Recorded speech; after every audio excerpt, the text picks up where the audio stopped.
Olá, vamos trazer nesse vídeo uma aula com acessibilidade do currículo. É um guia para trazer para os professores como criar uma aula para todos, alunos com TEA, com DI e também cegos.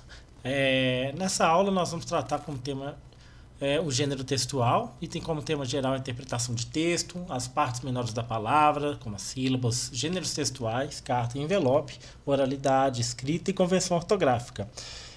Para o terceiro ano do ensino fundamental 1.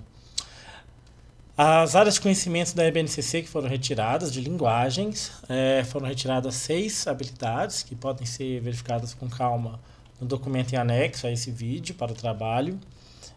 Estão todas relatadas aqui nesses slides. Os materiais necessários vai variar bastante, depende dos alunos que você tem na turma. O principal seria o livro A Bruxa Mais Velha, do Mundo de Elizabeth Lisboa. Envelopes de carta, folhas de carta ou A4 e a cópia da atividade elaborada, que está bem na sequência didática, também é anexo a esse documento. PECs para os autistas, gravuras de animais e também sons nos gravadores da sala, assim como também pode ser utilizado os vídeos, os celulares dos professores e dos alunos, para poder trazer mais exemplos e poder ter mais visualidade das atividades comparados aos animais apresentados e assim facilitar a compreensão de todos os alunos. O desenvolvimento da aula pode ser em 3 aulas, serão divididas em 3 aulas, mas pensando que o tempo é só uma estimativa e que pode ser expandida conforme a necessidade da turma, ok? Lembrando que a comunicação, pensando nas dificuldades de comunicação dos alunos cegos, com TEA e com DI, a gente vai utilizar o desenho universal para aprendizagem, para garantir o acesso escolar a todos os alunos, tá? Lembrando que a linguagem oral é só apenas uma forma de comunicação. E os alunos podem aprender a comunicar de diferentes formas. Então, a gente precisa trabalhar com todas elas, de forma que todos conseguem ter acesso a essa educação. Na primeira aula, nós vamos sentar os alunos em roda e mostrar a capa para os alunos dos livros, perguntar se eles conhecem a história, e se não, a gente vai passar o livro de mão em mão e perguntar o que eles acham dessa história. Com a ajuda dos monitores, dos professores, com calma nós vamos passando os livros e tentando identificar talvez mais de uma cópia de um livro para que cada aluno possa com calma ter contato e entender o que se trata. Tá? Com o livro em mãos, ele é adaptado para pessoas cegas, então ele tem figuras com texto transcrito em braille. Assim, a gente pode também utilizar os PECs para auxiliar nas aulas e também na leitura do livro, adaptando a gravura que estiver no livro com o que estiver nos PECs. Nós vamos fazer a leitura da história e perguntar aos alunos durante a história se eles conhecem os animais que foram mencionados. E a gente vai classificar todos os animais citados na história, como mamíferos, répteis, etc., para tornar a atividade mais interdisciplinar. A seguir, vou apresentar a aula em formato como videoaula, pensando no ensino remoto, quem sabe em futuros aprendizados, com a volta do lockdown ou algo assim. Nós podemos utilizar essas aulas também na própria sala de aula, para que a gente possa assistir para os alunos que não foram, para repetir essas aulas. Então, a seguir, segue a primeira parte da aula gravada em videoaula. Olá, alunos! Na aula de hoje vamos falar sobre literatura e gêneros textuais. Alguém sabe me falar alguma característica da literatura? O que vocês já leram? Você tem algum livro favorito? Quais livros vocês gostam de ler? Bom, a literatura ela é diferente dos textos informativos. Os textos que estão nos livros de geografia, de história, de ciências, eles contam fatos reais que acontecem com as pessoas, com os bichos, com a história da civilização, com os animais. São textos informativos que têm compromisso com a realidade. Já os textos literários, os livros trabalham com a imaginação das pessoas. tudo é possível. Civilização na Lua, os 3 porquinhos conversando entre eles, construindo casas, elefantes que voam. Ou seja, o único compromisso do texto literário é com a imaginação das pessoas, das crianças, dos alunos. Para começar a nossa aula, eu quero apresentar o livro de Elizabeth Lisboa, A Bruxa Mais Velha do Mundo. Alguém já leu? Alguém conhece? Você saberia me dizer o que são esses pontinhos no livro? Para que servem? Esses pequenos pontos e relevos no livro representam a escrita Braille, onde o cego, a pessoa que não pode ver, usando seus dedos, toca esses pequenos pontos e consegue interpretar e absorver a informação que o livro quer trazer. Agora, vamos à história. Para Antonieta, e também para Iracema, Maria Helena, Maristela, minhas professoras. Elas são fadas que andam por aí, acendendo estrelas, mostrando caminhos. Longe daqui, num alto de serra, mora a bruxa mais velha do mundo. Essa bruxa, que já fez pra lá de 1000 aniversários, gosta tanto de brincar. Ela brinca com as águas do rio, com os bentivis, com o tamanduá. Brinca com a jaguatirica, que mora na mata. Brinca também de se balançar na rede para ver a lua chegar. De noite, lagartixa, vagalume e mais alguns bichos pequenos dormem sobre o baú de guarda-sonhos, bem ao lado da cama da bruxa. A coruja não dorme. Está sempre toda acesa e espia tudo que a bruxa faz. A bruxa ronca tão alto, dá risada, dormindo. E usa penico de madrugada. De vez em quando, no meio da noite, a bruxa perde o sono. Ela vem para a porta da cabana, senta-se no chão e desanda a cantar uma serenata. Dum, dum, lá, lá, lá, ui, ui, ui.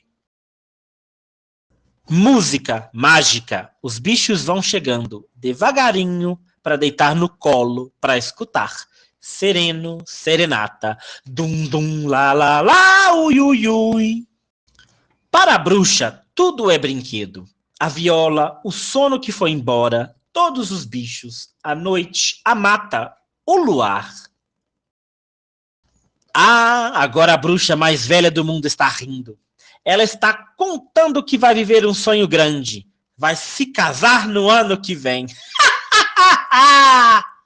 Será? E com quem será? Na frente da casa há um aviso. Urgente! Procura um marido que goste de cantar, que seja bem velho e bem feio. Lá na mata, uma velha bruxa, noiva ainda sem noivo, todinha se enfeita, cata mariposas e põe no chapéu.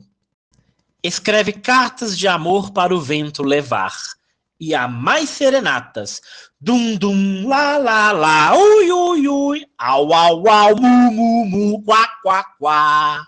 O tempo, só o tempo um dia vai saber contar se essa bruxa está brincando ou se vai mesmo se casar. Hora da leitura e da reflexão. Vamos reler? Nessas primeiras partes de alguns livros, se encontra-se o que chamamos de dedicatórias. Aqui, o autor consegue agradecer todas as pessoas que o ajudaram a fazer o seu trabalho, ou simplesmente porque são pessoas que acompanham na vida e a amam. Se você fosse escrever um livro, a quem você agradeceria? Pergunta: qual é o personagem principal do livro? Onde o personagem mora? O que ela gosta de fazer? Quantos aniversários ela já fez? Agora, vamos refletir nos animais que vemos nessa história. Quais você consegue identificar? Para você, qual é a classe de cada animal neste livro? Você consegue dizer algumas características e semelhanças de cada animal? Os animais, eles podem ser divididos em 2 grupos, vertebrados e invertebrados. Os animais que apresentam uma coluna vertebral, ou seja, uma medula espinhal, são os animais vertebrados. Além disso, possuem músculos e sistemas esqueléticos complexos. Estes animais são divididos em 5 subgrupos: os peixes, os anfíbios, os répteis, as aves e os mamíferos. Já os animais invertebrados pertencem ao reino animal, mas são caracterizados pela ausência da sua coluna vertebral e seu crânio. Fazem parte desse grupo as borboletas, as formigas, os vermes, as minhocas, os ouriços do mar, as esponjas e entre outros animais.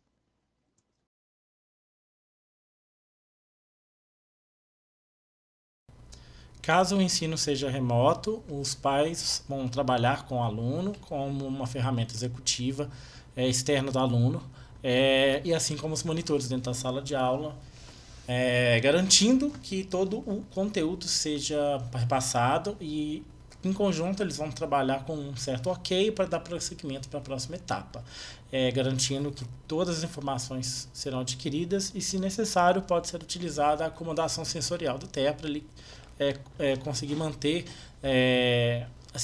dando prosseguimento à aula com tranquilidade. Tá? Lembrando que todas essas funções podem ser adquiridas, então não é sempre que vai precisar desse acompanhamento. Na segunda aula, nós vamos trabalhar os conceitos de remetente e destinatário com a turma da carta. Nós vamos distribuir envelopes de carta para os alunos, vamos repassar os conceitos e pedir para os alunos escrever uma carta. Nós vamos trabalhar com esse gênero. E assim, para enviar para alguém que eles conhecem, talvez até para um colega na própria sala de aula. E, se possível, a gente pode escrever uma carta de verdade e enviar para uma pessoa de verdade, postar, quem sabe até para a própria família, porque quando a carta chegar em casa, deve ser um momento muito bacana. Tá? Com o auxílio dos monitores, professores, todos os alunos, no momento da prática, vão poder fazer com calma essa atividade. Na terceira aula, nós vamos distribuir as folhas de atividade que vai estar em anexo, desenvolvida para esse livro, para a turma. Nós vamos trabalhar as sílabas, usando o vocabulário desse livro.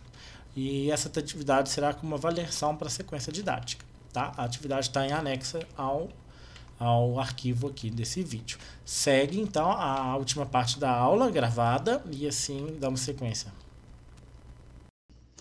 A carta pessoal é um gênero textual bem antigo. Porém, apesar das transformações e as adaptações pelas quais este gênero passou ao decorrer do tempo, ele ainda continua sendo uma das formas mais utilizadas na nossa sociedade. Hoje escrevemos textos no WhatsApp, e-mails, mensagens de SMS, ou seja, a carta se virtualizou, mas ainda continua existindo e cumprindo seu objetivo de conectar pessoas distantes. Para resumir, a carta pessoal é um texto de caráter íntimo que busca transmitir mensagens subjetivas entre duas pessoas. E para aprender a sua estrutura, suas principais características, é muito importante para poder se comunicar melhor. As mensagens da carta podem variar como segredos, narrativas pessoais, acontecimentos, perguntas e pedidos. Mas como são as estruturas da carta pessoal? Primeiro, precisamos colocar o local e a data de onde escrevemos. Para sim, depois colocar o vocativo, dependendo da pessoa para a qual você vai escrever. Por exemplo, para a professora, escrevemos querida professora, ou para um amigo, caro amigo. Logo em seguida, colocamos o corpo da carta, com todas as informações que precisamos passar através da carta.